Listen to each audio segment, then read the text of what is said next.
Hello everyone. ఈరోజు నేను మన్హాటన్లో కొన్ని ఫేమస్ స్పాట్స్కి వెళ్తున్నాను.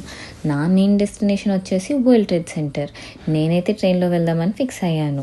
ఎందుకంటే మన్హాటన్ వెళ్ళాలంటే ఎనీ టైం ట్రాఫిక్ ఉంటుంది. ట్రాఫిక్ సంగతి పక్కన పెడితే అక్కడ పార్కింగ్ దొరకడం చాలా కష్టం. మొత్తం టైం అంతా పార్కింగ్ వెతుక్కోవడంలోకే సరిపోతుంది. సో నేను పెన్ స్టేషన్లో దిగి వాక్ చేయాలి. దారిలో వచ్చే ఫేమస్ ప్లేసెస్ కూడా కుదిరినంత కవర్ చేద్దామని అనుకుంటున్నా. చూద్దాం ఎంతవరకు కవర్ చేయగలను. నేనైతే ఫుల్ ఎగ్జైటెడ్గా ఉన్నాను. ఎప్పుడెప్పుడు పెన్ స్టేషన్లో దిగుతానా, మెన్హాటన్ స్ట్రీట్ మీద ఎప్పుడెప్పుడు వాక్ చేస్తానా అని ఉంది. వావ్, ట్రైన్ది కూడా సూపర్ టైమింగ్. ఇలా మెట్లు దిగాను, అలా ట్రైన్ వచ్చేసింది. ఆ షాట్ మాత్రం భలే వచ్చింది అసలు అనుకోకుండా. There you go. Penn Station మామూలు ఆనందంగా లేదు అసలు. నాకు ఇప్పుడు వెళ్దామని ప్లాన్ చేసుకున్నప్పుడు వెదర్ సూపర్గా ఉంది, కానీ స్టార్ట్ అయ్యే ముందు వర్షం పడుతుందని వెదర్ యాప్లో అప్డేట్ వచ్చింది. సో పెన్ స్టేషన్లో దిగి అంబ్రెల్లా కొనుక్కున్నాను. వరల్డ్ ట్రేడ్ సెంటర్ విజిట్ చేయడానికి ముందుగానే టికెట్స్ బుక్ చేసుకోవాలి. అందులోనూ వీకెండ్ టైం అయితే పక్కా ముందే బుక్ చేసుకోవాలి, లేదా టికెట్స్ అన్నీ సోల్డ్ అయిపోతాయి. వరల్డ్ ట్రేడ్ సెంటర్లో సన్సెట్ వ్యూ చాలా బాగుంటుందని చెప్పారు. సో నేను పర్టికులర్గా సన్సెట్ అయ్యే టైం చెక్ చేసుకుని ఆ టైంకి బుక్ చేసుకున్నాను. నాకు పర్సనలీ వాకింగ్ చాలా ఇష్టం. సో నేను అనుకున్న ప్లేసెస్ అన్నీ వాక్ చేస్తూనే చూద్దాం అనుకున్నాను. ఒకవేళ మీరు వాకింగ్ పర్సన్ కాదు, అంత దూరం నడవలేరు అనుకుంటే you can always opt for city bike rides. ఇవి సైకిల్స్ అన్నమాట, రెంటల్స్కి దొరుకుతాయి ఎక్కడ పడితే అక్కడే. You can search online and book them. ఇప్పుడు నేను మన్హాటన్ స్ట్రీట్స్ మీద నడుస్తున్నాను. వావ్, ఈ ఫీలింగ్ ఎంత బాగుందో. మేము మోయినిహన్ ట్రైన్ హాల్ స్టేషన్కి వెళ్దామని నడుస్తూ ఉంటే దారిలో మాకు ఈ బ్యూటిఫుల్ రెస్టారెంట్స్ కనిపించాయి. అండ్ అవి క్రాస్ చేసిన వెంటనే మాకు మాడిసన్ స్క్వేర్ గార్డెన్ అనే ఈ స్టేడియం కనిపించింది. This is the famous stadium where WWE fights చాలా జరిగేవి మన చిన్నప్పుడు. I'm 90s born, so yeah, నాకు చాలా ఎక్సైటెడ్గా అనిపించింది. తర్వాత మోయినిహన్ ట్రైన్ హాల్ స్టేషన్కి వెళ్ళాము. అక్కడ ఎవరి గురించి ఆగట్లేదు. నాకు లిటరల్లీ ఇండియాలో ఉన్నట్టు అనిపించింది. ఈ స్టేషన్ నుంచే వేరే సిటీస్కి కానీ స్టేట్స్కి కానీ ఇంటర్ కనెక్షన్ ఉంటుందన్నమాట. సో ఇది చాలా ఫేమస్ అండ్ దీని ఆర్కిటెక్చర్ కూడా చాలా బాగుంటుంది. ఈ స్టేషన్లో మన్హాటన్ స్కైలైన్ వ్యూ ఒక స్పాట్లో ఇలా సీలింగ్ మీద కట్టారు. కళ్ళకి ఆర్కిటెక్చర్ చాలా బాగుంది. నేను ఎంతవరకు వీడియోలో క్యాప్చర్ చేయగలిగానో నాకైతే తెలీదు. నేనైతే ఫస్ట్ టైం కాబట్టి ఫుల్ ఎక్సైట్మెంట్తో నడిచేస్తున్నాను. పాపం నాతో వచ్చిన వాళ్ళు ఇంకెంత నడవాలిరా దేవుడా అనుకుంటున్నారు. వాళ్ళ కోసమే అన్నట్టు 2 minutes నడవగానే మన నెక్స్ట్ డెస్టినేషన్ వచ్చేసింది. సో వెజల్కి వెళ్తున్న దారిలో నాకు ఒక పెద్ద ఆర్కిటెక్చరే కనిపించింది. పీజియన్ బొమ్మ చాలా బాగుంది. ఈ పీజియన్ బొమ్మని డైనోసార్ అంటారంట. అసలు ఈ డైనోసార్ పేరు ఎలా వచ్చిందబ్బా అని చెక్ చేస్తే వీటిని మోడర్న్ డిసెండెంట్స్ ఆఫ్ డైనోసార్స్గా కన్సిడర్ చేస్తారంట. ఫైనలీ ద వెజల్ దగ్గరికి వచ్చేసాము. దీనికన్నా కొంచెం ముందు ఒక స్ట్రక్చర్ని చూశాను. దాన్ని ఎలవర్లా కల్చరా అంటారంట. ఈ installation celebrates creativity, resilience and legacy of immigrant communities అంట. ఇంతకు ముందు చూసిన ఆ పీజన్ బర్డ్ గురించి కూడా ఇలాగే అన్నారు. లుక్స్ లైక్ న్యూయార్కర్స్ అందరూ ఎక్కువ ఇమిగ్రెంట్సే ఉన్నట్టున్నారు. They are celebrating immigrants. Wow. ఇప్పుడు వెజల్ చూడడానికి వచ్చేసాం. దీనికి కూడా ఎంట్రన్స్ టికెట్ ఉంటుందంట, మాకు తెలీదు. సో ఇక్కడికి వచ్చాక తెలిసింది. సెక్యూరిటీగా వాళ్ళని అడిగితే ఇక్కడ టికెట్స్ ఇప్పటికిప్పుడు తీసుకోవచ్చు అన్నారు. సో మేము టికెట్స్ తీసుకొని లైన్లో నుంచున్నాం. ఇక్కడ 154 ఇంటర్ కనెక్టింగ్ స్టేర్స్ అండ్ 2500 మెట్లు ఉన్నాయంట. ఇక్కడ నుంచి different city views and Hudson views చూడొచ్చు అంట. ఒక్కొక్క డైరెక్షన్లో ఒక్కోలా ఉంది. అండ్ ఒక వ్యూలో మాకు ఎలవర్లా కల్చరా అండ్ ఇంకో వ్యూలో మంచి షిప్ రెస్టారెంట్ ఒకటి కనిపించింది. అన్ని మెట్లు ఎక్కితిగాక ఫుల్ ఆకలి వేసేసింది. నాకు స్ట్రీట్ ఫుడ్ చాలా ఇష్టం. ఇండియాలో కూడా ఎప్పుడు స్ట్రీట్ ఫుడ్డే ప్రిఫర్ చేసేదాన్ని. అలానే ఎన్వైసీలో ట్రై చేద్దామని ఫిక్స్ అయ్యాను. షవర్మా అండ్ గ్రేప్ జ్యూస్ తీసుకున్నా. తర్వాత డెస్టినేషన్ వరల్డ్ ట్రేడ్ సెంటర్కి టికెట్ తీసుకుని బయలుదేరాను. అమ్మో, ఇక్కడ కనిపిస్తున్న ఎలివేటర్ చాలా భయం వేసింది. ఏదో లోయలో పడిపోతున్నట్టు అనిపించింది. ఫైనలీ వరల్డ్ ట్రేడ్ సెంటర్ స్టేషన్కి వచ్చేసాను. వరల్డ్ ట్రేడ్ సెంటర్ స్టేషన్ చూశాక నా కళ్ళు బైర్లు కమ్మినట్టు అనిపించింది. అంత అందంగా ఉంది. అసలు ఆ ఆర్కిటెక్చర్ ఎవరు కట్టారో కానీ అబ్బబ్బబ్బబ్బబ్బా! ఎంత క్లాసీగా ఉందో అసలు చూడముచ్చటగా ఉంది. చూసారా ఇక్కడ పాయింట్, ఈ పైన చూస్తుంటే మనకి వరల్డ్ ట్రేడ్ సెంటర్ డైరెక్ట్ కనిపిస్తుంది.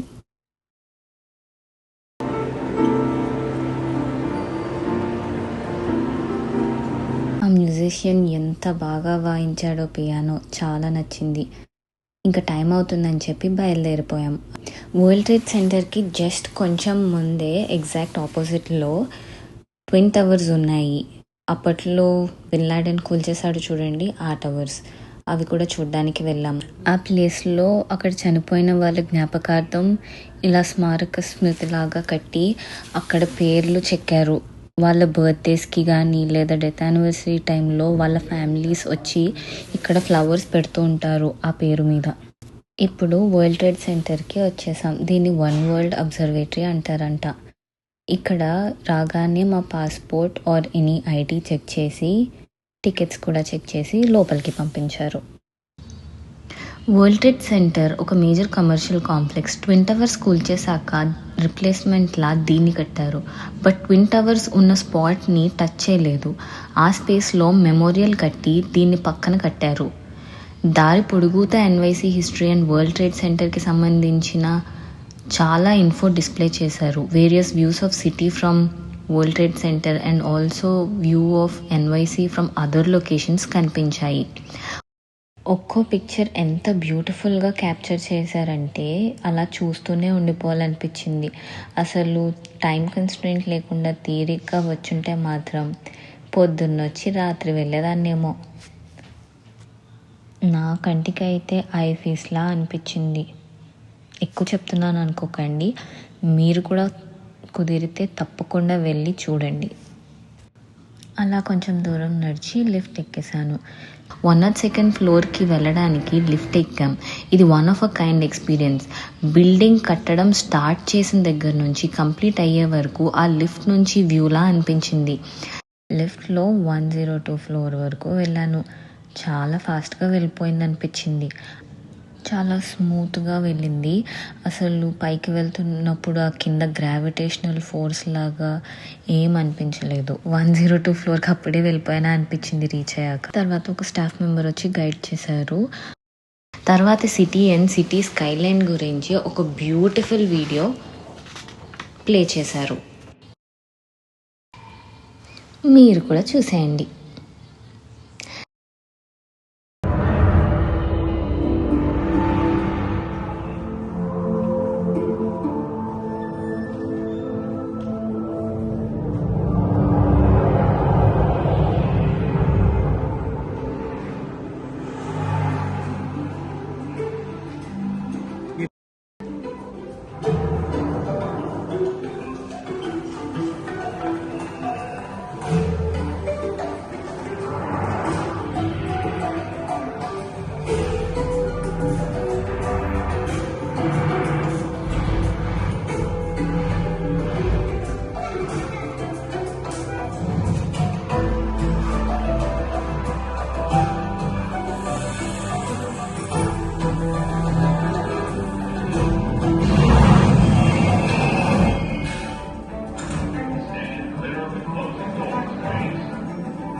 అలా స్క్రీన్ పైకి లేచినప్పుడు చాలా థ్రిల్లింగ్గా అనిపించింది. ఎగ్జాక్ట్గా స్క్రీన్ మీద చూపించిన బిల్డింగ్ వ్యూవే అది. ఇలా క్లౌడ్స్ అన్నీ మా మీదకి వచ్చేసినట్టు వచ్చి ఫుల్ వర్షం స్టార్ట్ అయిపోయింది. Beautiful cloudy view. అసలు చుట్టూ ఉన్న హిస్టారికల్ బిల్డింగ్స్ గురించి చెప్తుంది అని ఒక ఐప్యాడ్ తీసుకోమని అక్కడ స్టాఫ్ రికమెండ్ చేశారు. చెప్పింది కానీ నాకు అయితే ఆ $20 వేస్ట్, మరీ అంతేం వినలేదు నేను అనిపించింది. ఇంట్రెస్ట్ ఉంటే తీసుకోండి హిస్టరీ. నేను జస్ట్ శాంపిల్కి ఒక బిల్డింగ్ మీద క్లిక్ చేసి చూశాను అండ్ అది చాలా హిస్టరీ చెప్పింది. లిటరలీ నెక్స్ట్ మినిట్ మర్చిపోయాను అది. నేను అనుకున్న సన్సెట్ వ్యూ మినిమం స్కోప్ లేదు, but enjoyed this cloudy view. ఆ traffic lights from 102nd floor. చాలా గట్టిగా వర్షం పడింది. చాలా సేపు వ్యూ ఏం కనిపించలేదు, బట్ స్కై కొంచెం బెటర్ అయ్యాక మేము క్లౌడ్స్ పైన ఉన్న వ్యూ, మా కింద ఉన్న వాళ్ళ మీద వర్షం పడుతున్న ఆ view one of a kind. అసలు సన్సెట్ వ్యూ మిస్ అయ్యాను అన్న లోటు అది తీర్చేసింది. ఇలా డిఫరెంట్ బైనాక్యులర్స్ డిస్ప్లేలో పెట్టారు విత్ హిస్టరీ. మీకు ఈ వీడియో కనుక నచ్చితే do like, share and subscribe. మొత్తం టూర్ అంతా అయిపోయాక we went to the souvenir shop. అది నా ఐ క్యాచ్ చేసింది అయితే ఈ chess board. 10 city skyline with chess pieces లాగా ఉన్నాయి. తర్వాత లిఫ్ట్ ఎక్కేసాము కిందకి వెళ్ళిపోవడానికి.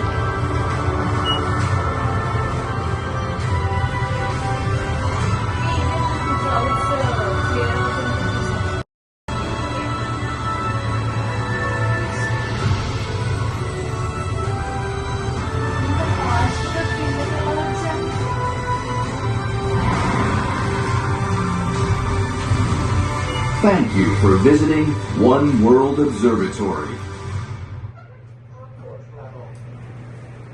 One of the best experiences I've ever had. Next time ఇంకొక దాంతో వస్తాను. Until then, bye bye.